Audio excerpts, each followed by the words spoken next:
Bom, pessoal, vamos para a nossa aula de número 99 da NBR 6122 de 2019.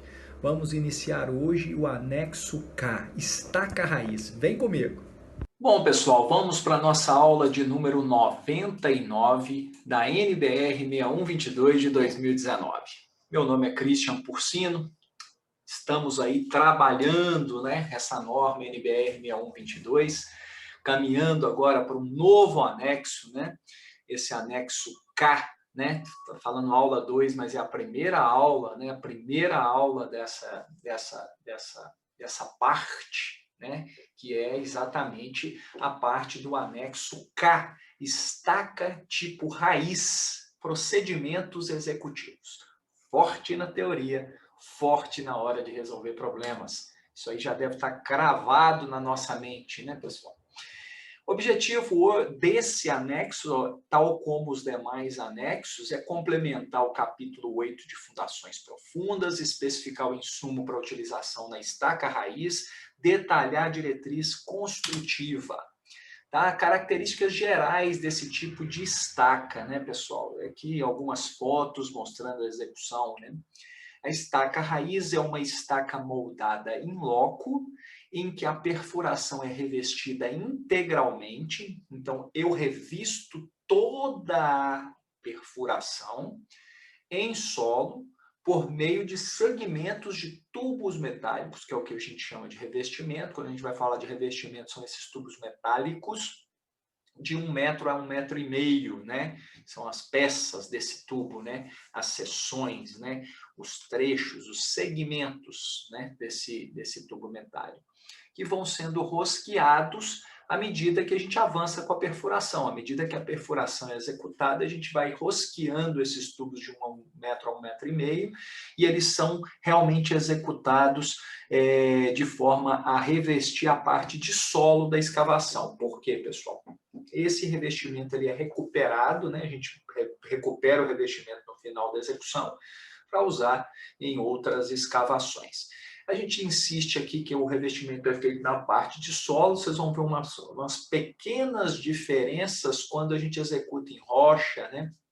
A estaca raiz tem uma característica que a gente costuma utilizar, né? Quando você tem lá, por exemplo, um solo muito mole e você tem matacões aí na sua obra e necessariamente precisa passar esses matacões, a estaca raiz funciona muito bem, né? Porque ela tem bits, né? Ela tem essas brocas que possam passar tranquilamente, né, de forma eficaz e eficiente, né, por esses matacões. Então, isso é importante a gente ter isso em consideração, essa alternativa do uso da estaca raiz. A estaca raiz, ela tem um detalhe, nós vamos falar isso lá para frente, que ela tem um consumo mínimo exigido por norma de 600 quilos por metro cúbico, 600 quilos de cimento por metro cúbico da argamassa. Isso é um consumo altíssimo de cimento. Consequentemente, existe um custo atrelado a isso, né? Então, a gente precisa ter essas coisas bem claras na nossa mente quando adotamos esta solução nas nossas obras. A estaca raiz, ela é armada em todo o seu comprimento.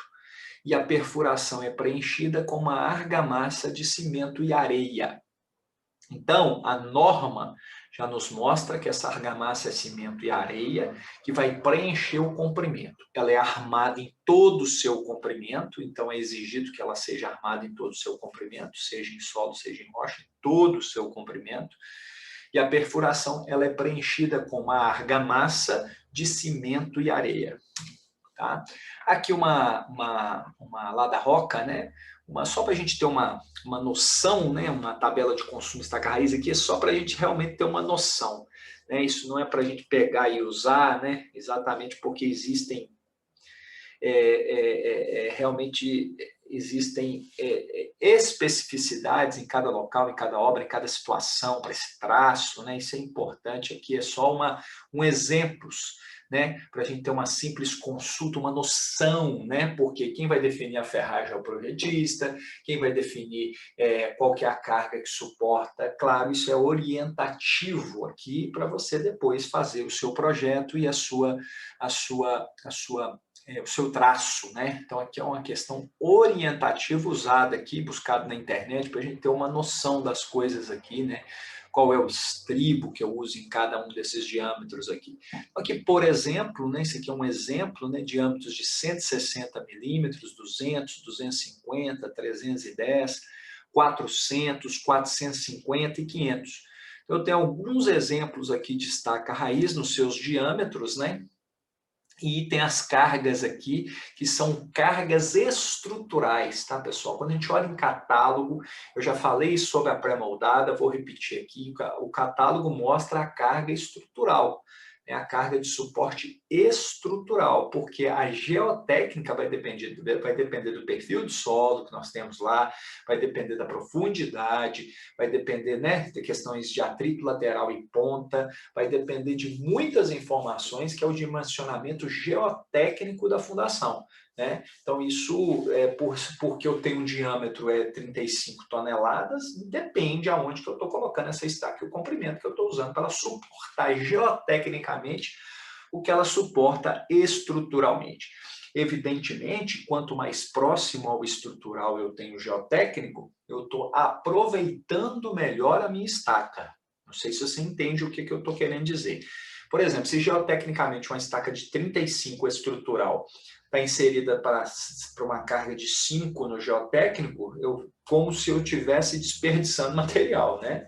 Então, a ideia é eu balancear geotécnico e estrutural para que eu tenha uma solução técnica e economicamente viável, tá bom?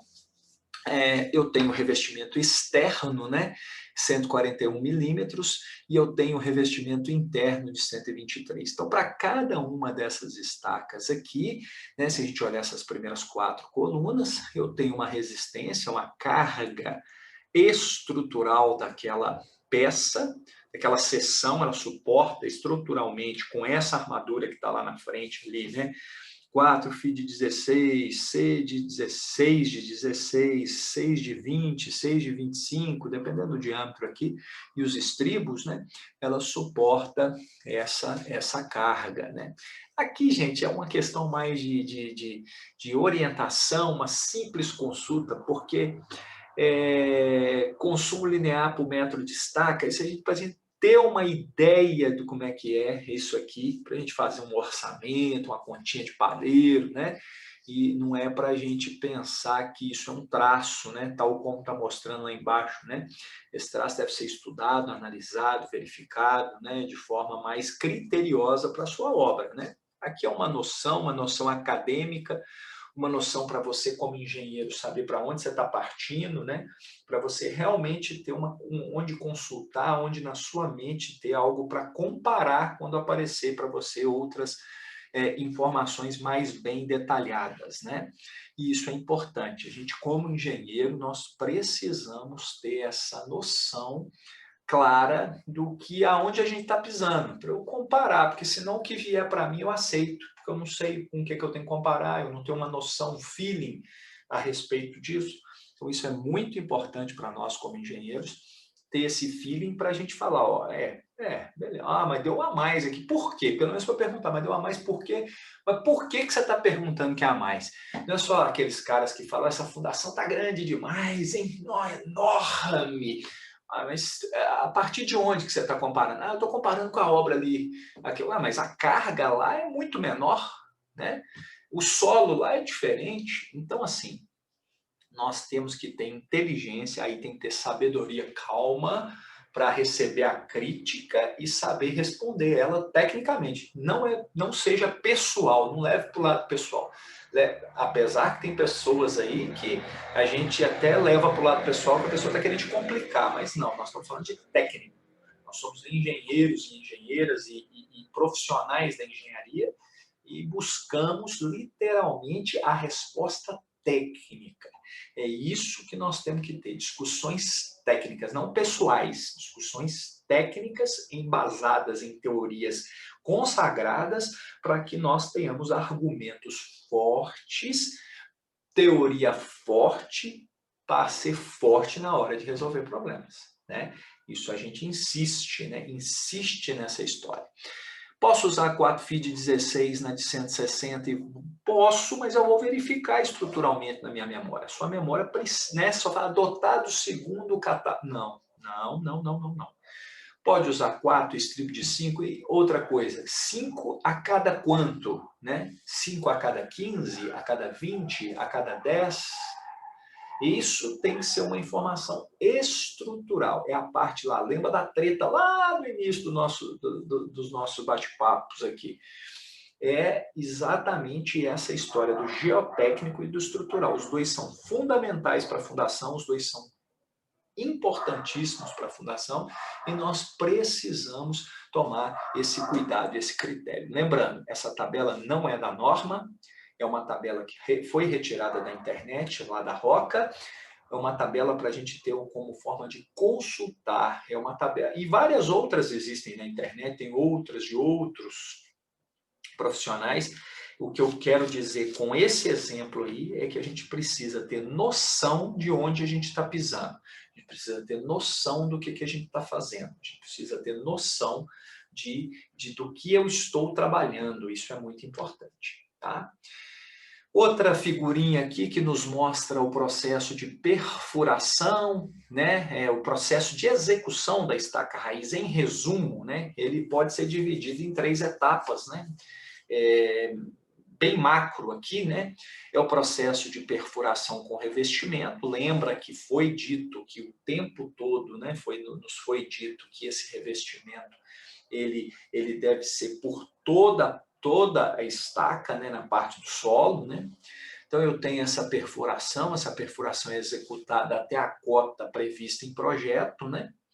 Eu coloco, então, depois da perfuração, eu introduzo a armadura e preencho o furo com argamassa de cimento e areia. Né? Vou ter lá uma central hidráulica, né? Com a extensão do tubo, e isso vai me fazer extrair numa terceira etapa o tubo de revestimento, que ele é reutilizado, lembra disso? Né? E a aplicação de ar comprimido exatamente para a gente realmente deixar toda a situação conforme previsto em projeto, né? Então, eu preencho isso com argamassa, eu tenho uma estaca armada em todo o seu comprimento e eu consigo, com isso, de uma forma macro, fechar a minha execução. Uma forma um pouco mais detalhada, esse croquis aqui, né, nos mostra exatamente o retorno do fluido de perfuração com expulsão do material, né? Então, eu tenho lá exatamente esse processo de perfuração, o material é expulso a partir desse fluido de perfuração, né? Então, perfuração com revestimento integral do furo na parte de solo, né? O Azinho aqui está me mostrando isso. A parte B, colocação da armação interna ao tubo, a gente já tinha falado, depois que eu escavo, eu coloco a armadura, né? E eu venho numa parte C aqui, preenchimento ascensional do furo com argamassa, ou seja, de baixo para cima, eu vou preenchendo o meu furo e completando a minha estaca. Com essa bomba de argamassa, o agitador, o misturador, tem todo esses equipamentos, né, para o processo de preenchimento com argamassa na minha obra, né? E aí, num quarto momento aqui, né, extração do tubo de revestimento e essa aplicação do ar comprimido, né, que vai deixar a minha estaca nas condições necessárias para receber o carregamento da minha obra, né? A estaca acabada, então, ela fica, né, como se fosse, né, esse enraizamento, porque ela foi injetada argamassa com pressão, né? Essa pressão foi executada, a gente fala de estaca raiz, porque ela provoca esse enraizamento no solo, né? E mais uma sequência executiva aqui para a gente ter realmente esse processo todo na nossa mente. Né? Primeira fase, perfuração revestida, né? Eu vou revestindo, vou escavando, vou revestindo, vou fazendo a perfuração de cima para baixo, é claro, e vou descendo com o revestimento, né? Eu tenho aqui o tubo de revestimento já colocado, fluxo de água, né? Ele está correndo por fora aqui também, né? Do revestimento, né? Você vê fim da perfuração e limpeza do furo. Eu tô limpando o meu furo.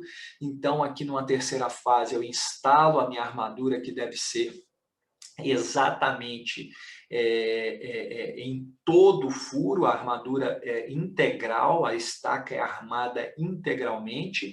Numa quarta fase, eu vou injetar argamassa sob pressão, eu vou injetar argamassa sob pressão e vou retirando o tubo, né? Vou retirando esse tubo que vai ser reutilizado, né? Então, eu tenho o sentido da retirada do tubo. E numa quinta fase, pressão adicional com ar comprimido, né? Ele fala aqui como opcional, né? Não é um obrigatório aqui nessa sequência executiva, mas normalmente a gente usa essa pressão adicional aí, exatamente para que a gente tenha, né, esse enraizamento, né? Armação, argamassa, estaca concluída, bloco de coroamento e etc., que nós vamos falar daqui a pouco, né?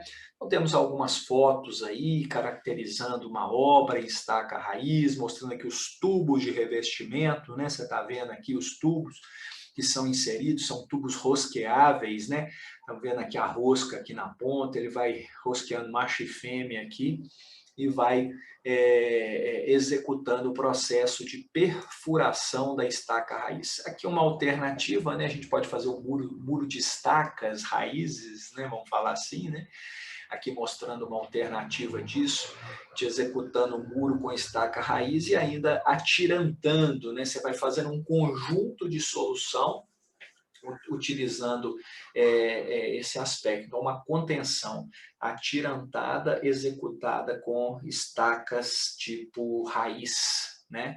Isso é realmente uma solução possível. Eu posso inserir armadura dentro da estaca raiz, ou armadura CA50, igual a gente viu nas outras fotos. Eu posso pôr um perfil I, igual eu estou te mostrando aqui nessa foto, um perfil I como armadura dentro da estaca raiz. Eu posso colocar barras, né, que são aquelas barras de ancoragem maiores, né?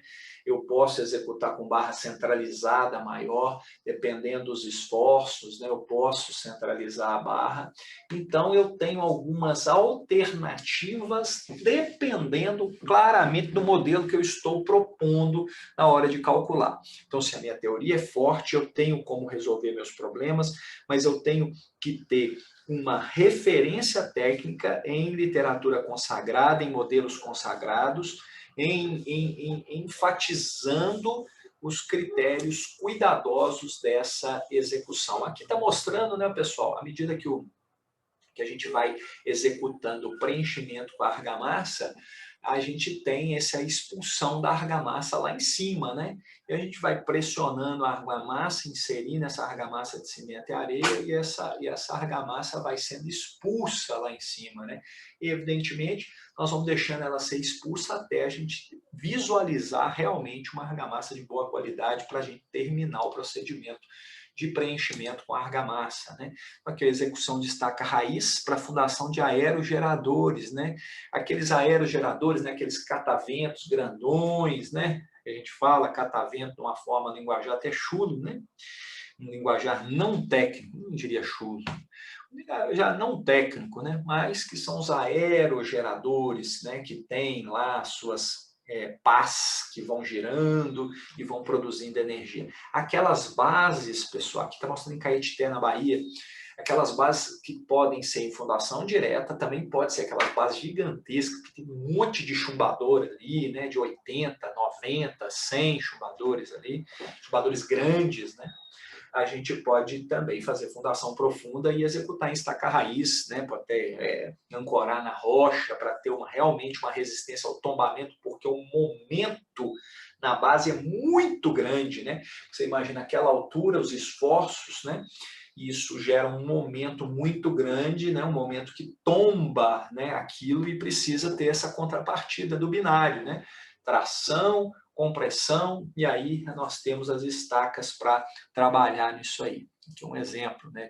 Aqui mostrando também o bloco, né? Mostrando o preparativo aqui do bloco de coroamento com as estacas, né? Esse aqui provavelmente é um bloco de 3, 6, 9, 12 estacas, né?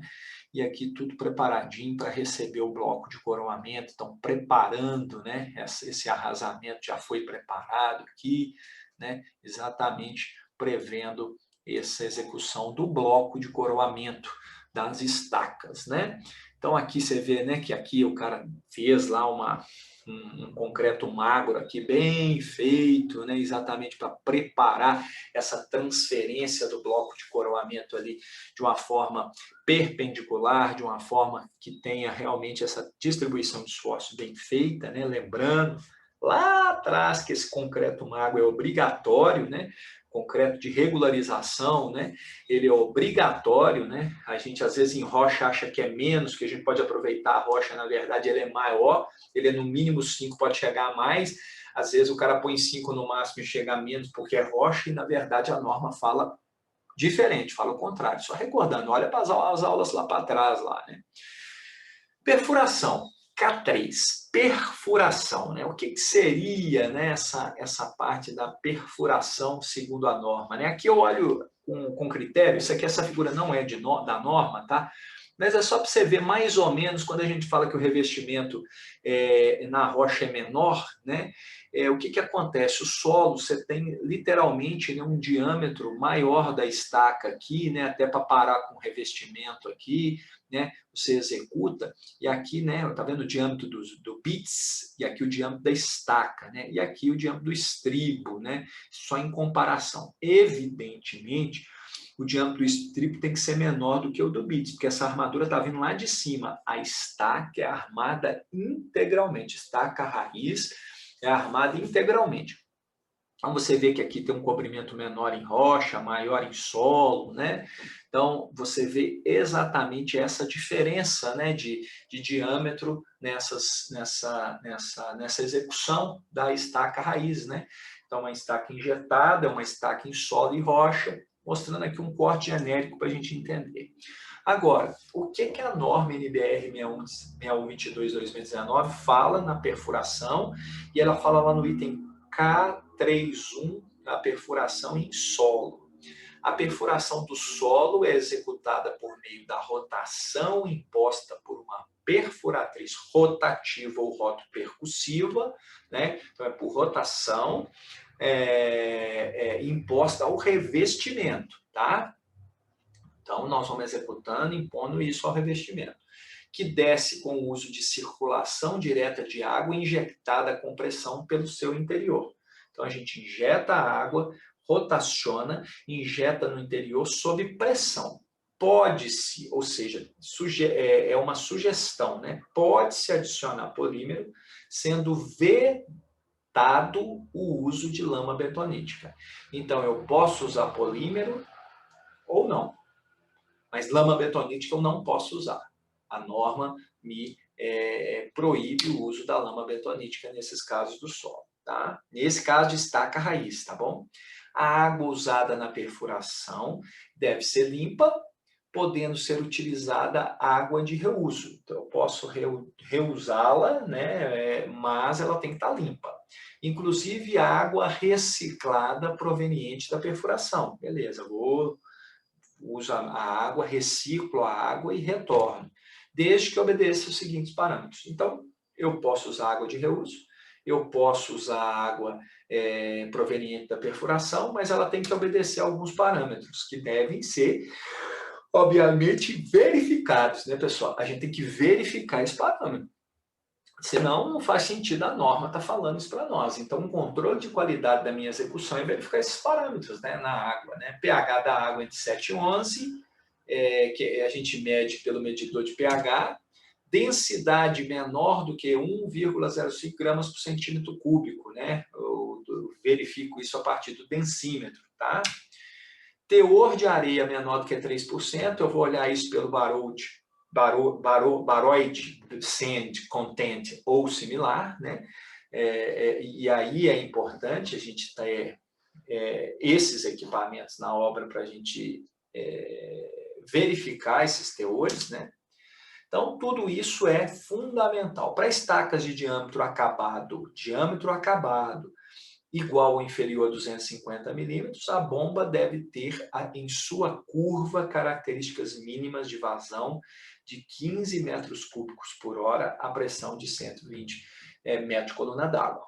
Então, a norma nos dá as características mínimas da vazão para a bomba a ser utilizada na execução de estacas. Por exemplo, menores ou iguais a 250 milímetros, a bomba tem que ter uma vazão mínima de 15 metros cúbicos por hora e pressão de 120 metros de coluna d'água. É importante isso. Para superiores a 310, né, de 250 vai para 310, tá, gente? Por isso que ele não fala que menor ou igual a 250 e superiores a 310, né?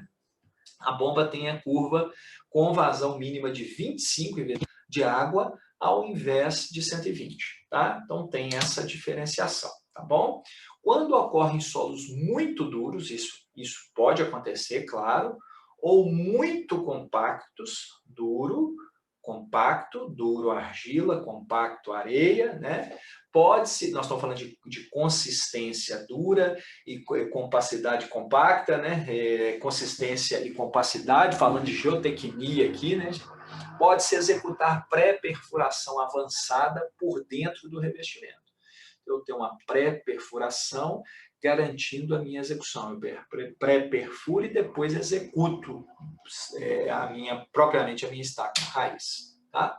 Diâmetro nominal, o que é isso? Né?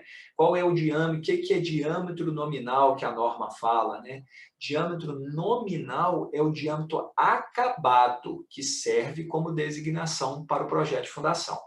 Então, esse diâmetro nominal é o diâmetro acabado. Esse diâmetro nominal é aquele que a gente usa como um númerozinho para calcular a ponta, para calcular atrito lateral, para calcular a fundação. Então, quando eu designo a fundação, eu falo que ela tem um diâmetro de 150, aqui embaixo, a tabela K1, né? Ou 200, ou 400, é meu diâmetro acabado. Tá? É o que eu considero ele acabado. Pode, porventura, ser maior do que isso na prática? Pode e será, né? Por causa do enraizamento. Mas é o diâmetro nominal, é o que eu uso. Os diâmetros externos em milímetros dos tubos de revestimento utilizados na perfuração para obtenção dos diâmetros nominais constam na tabela K1. Então, olha só. O que essa tabela K1 nos fornece normativamente? Fornece que se eu estou buscando, por exemplo, né, aí é que você tem aqui, ó, diâmetros nominais e diâmetro dos revestimentos. Eu tenho essa primeira linha, diâmetro nominal da estaca, 150, 160, 200, 250, 310, 400 e 450. Diâmetro mínimo externo do tubo de revestimento. Então, para 150, 127. Né? Mínimo externo do tubo de revestimento, 127 para 150, para 250, 220, para 450, 406. Então, esse é o diâmetro mínimo externo para eu garantir que, sob pressão, sob execução, toda essa história toda do ar comprimido, e etc, etc, etc, nós garantimos com isso um mínimo de perfuração, no mínimo desse diâmetro aqui externo, né, do tubo de revestimento, eu garanto esse diâmetro nominal da estaca. Ok? K32. Perfuração em solos com matacões ou embutimento em rocha. Ou seja, lembra que eu falei, né? A estaca raiz, ela permite eu passar matacão, não permite eu embutir em rocha. Eu posso ancorar, embutir a minha estaca com a minha ponta lá na rocha, né? Deve-se repetir tudo que a gente falou no item K31 até que se atinja o quê? A rocha, ou matacão. Então, a parte de solo é igual ao K31. E ela vai ter se não tiver a rocha florando, né? Então, vai ter essa parte, essa camada, essa estratigrafia, nós temos a parte do solo. A parte do solo eu sigo conforme dito no K31, tá? Até, pum, cheguei no topo rochoso, ou no matacão, né? Chegou lá. A seguir, a perfuração é prosseguida por dentro do revestimento. Então, olha só, o que eu estou te falando aqui? Ó? Aqui por fora eu tenho revestimento, puf, parei no topo rochoso, parei aqui. Aqui para cima eu executo igual K31, obedecendo todas aquelas características informadas ali no K31. Então, está ali fazendo a execução da escavação, fazendo tudo direitinho, né? E cheguei no topo rochoso. Então, a seguir a perfuração, quando eu chego no topo rochoso, é prosseguida por dentro do revestimento. Então, aqui, ó, o bit vai passar aqui por dentro e eu vou executar nessa rocha fraturada, nesse matacão, nessa rocha sã, né? Por dentro, mediante emprego de equipamento adequado para perfuração em rocha. Então, esse bit aqui, ele tem que ser adequado, ele tem que ser uma configuração que ele consiga cortar a rocha, né? É isso que está falando aqui. Essa operação necessária para atravessar o matacão ou embutir a estaca na rocha causa usualmente uma diminuição do diâmetro da estaca, pelo que deve ser considerada no dimensionamento. Olha que interessante. Veja só. A norma fala que essa diminuição do diâmetro na rocha, apesar que a tensão de aderência na rocha é maior, as resistências de ponta na rocha vai ser maior, mas eu tenho que, em contrapartida, considerar que o meu diâmetro da estaca, que lá no enraizamento, sob pressão, ele aumenta no solo, aqui ele vai, em comparação com a do solo, vai diminuir. Então, essa diminuição do diâmetro da estaca deve, olha o deve, ser considerada no dimensionamento, lá no cálculo. Pessoal, quando eu olho uma coisa dessa, eu preciso verificar a memória, como engenharia do proprietário, como contratante, como projetista, como construtor, eu preciso ver realmente, até mesmo como projetista, se eu estou levando em consideração esse critério, e nas outras, vamos falar, nos outros personagens do processo, verificar se o projetista levou isso em consideração. K4.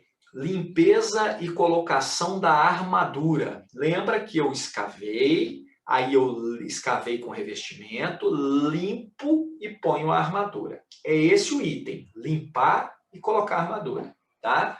Após o término da perfuração, que foi o meu K3, né? Na hora que eu termino essa perfuração, e antes de eu iniciar o lançamento da argamassa, eu tenho aí uma outra fase. Lançamento da argamassa, final da perfuração, eu tenho entre essas duas fases uma fase intermediária, que é o quê? É a limpeza e a colocação da armadura antes de eu lançar a argamassa.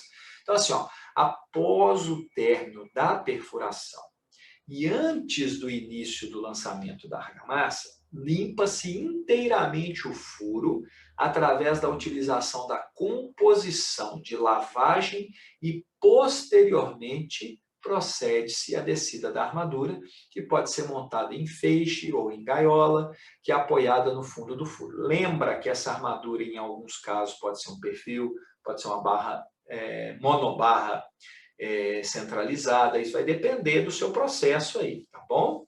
O importante é que eu tenho que limpar antes de colocar essa armadura, antes dessa descida, dessa gaiola, desse feixe, da descida desse perfil, eu preciso limpar.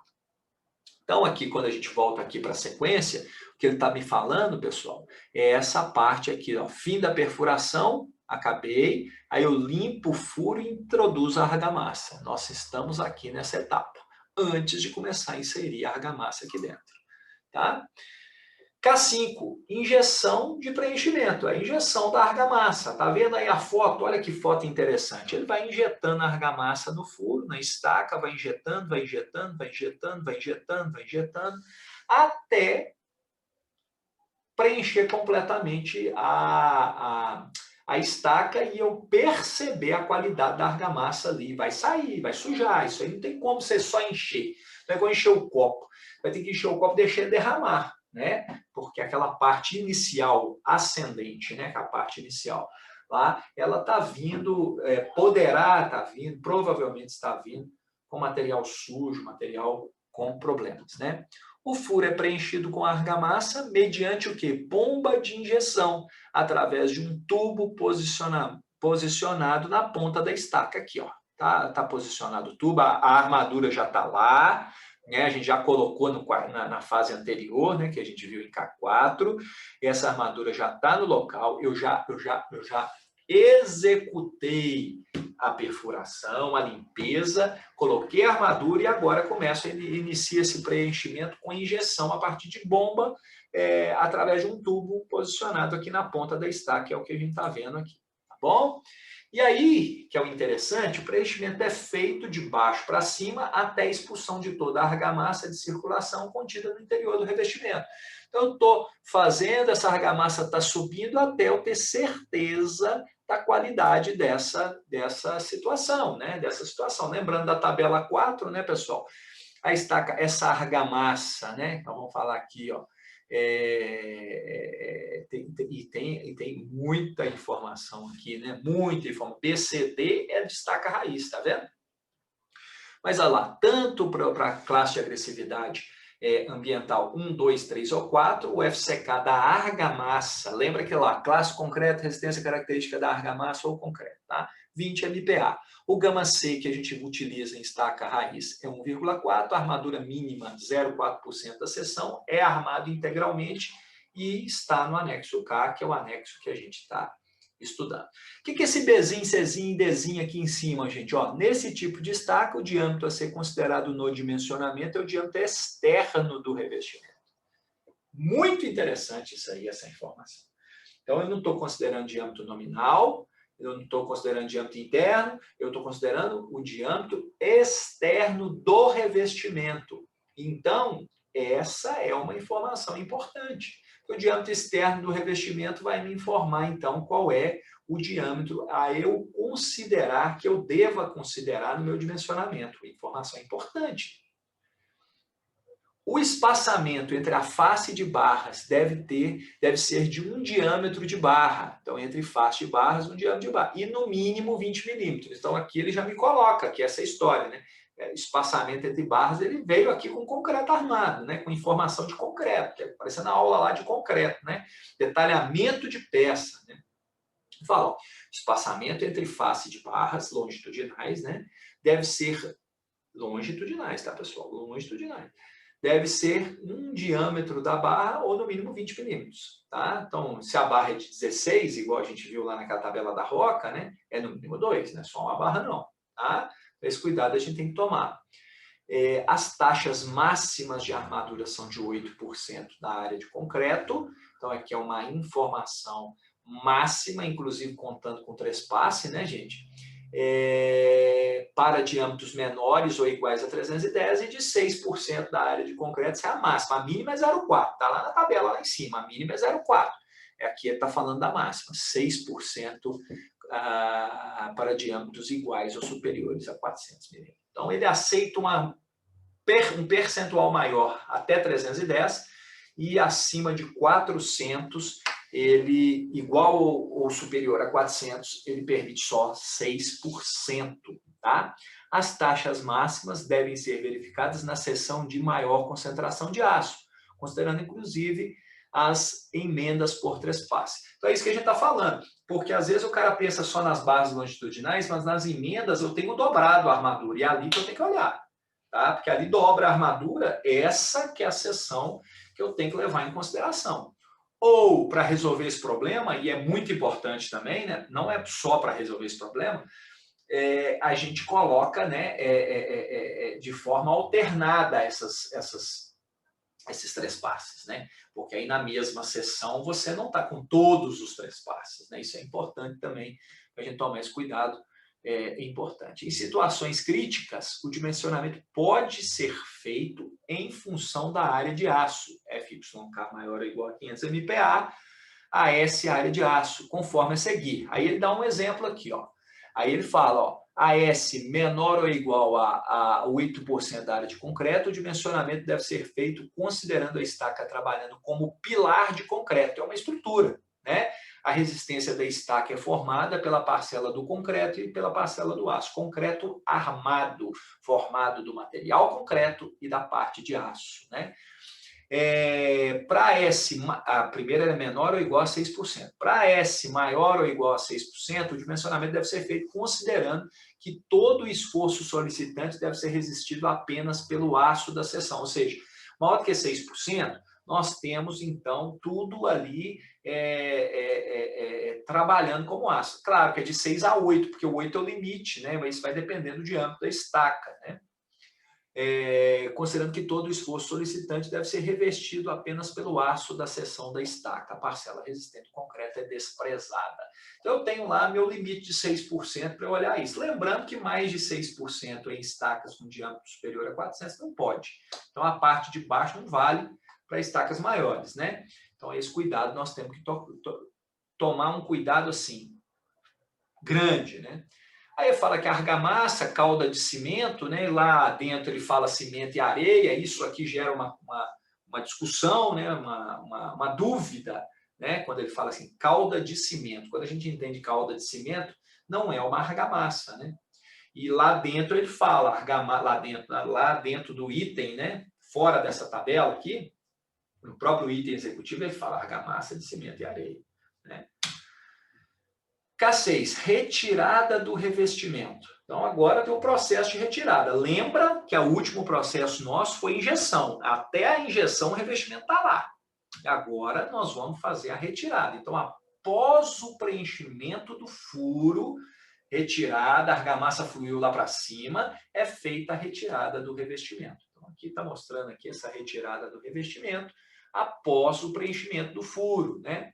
Após o preenchimento do furo, então, é feita essa retirada. A cada trecho de, no máximo, 1,5 m de tubo de revestimento retirado, o nível de argamassa deve ser verificado e completado. Porque quando você está tirando assim, o que pode acontecer é que alguma abertura que tem entre a parede do revestimento e o solo externo possa estar sendo preenchido. Então, eu tenho que ir em complementar. De o tubo que eu tirar, eu tenho que complementar o nível de argamassa, verificar e completar, se necessário, tá? É isso que a norma está falando que eu tenho que fazer. Não deixa eu tirar tudo primeiro, não, porque você pode deixar vazio na sua estaca. Não faça isso, né? Para estacas de diâmetros menores ou iguais a 200 milímetros, estaquinha, né? Quase uma microestaca, literalmente, né? Periódica, dependendo do tamanho, é micro mesmo, né? Periodicamente, coloca-se a cabeça de injeção no topo do revestimento e aplica-se pressão que pode ser de ar comprimido ou através da bomba de injeção de argamassa.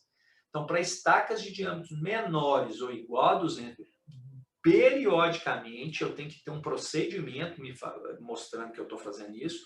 Coloca-se a cabeça de injeção no topo do revestimento e aplica-se pressão, que pode ser de ar comprimido ou através da bomba de injeção da argamassa. Após a aplicação da pressão e retirada dos tubos de revestimento, o nível da argamassa é completado. Após a aplicação da pressão e retirada dos tubos de revestimento, o nível da argamassa é completado. Muito importante isso para nós, né? Fechamos a aula número 99, a próxima aula é a aula 100, na próxima aula nós vamos fechar o assunto estaca raiz, vamos fechar esse assunto estaca raiz na próxima aula, espero que vocês estejam gostando, deixe o seu like, inscreva-se no canal, distribua as informações para outros colegas, um forte abraço e até a próxima aula. E aí, pessoal, gostaram dessa aula? Muito interessante para a gente aprender aí a respeito da estaca raiz, hein? Espero que estejam gostando, deixe o seu like, inscreva-se no canal, acompanhe os outros vídeos das outras aulas se você não vem me acompanhando passo a passo, tá? Forte abraço e até a próxima aula.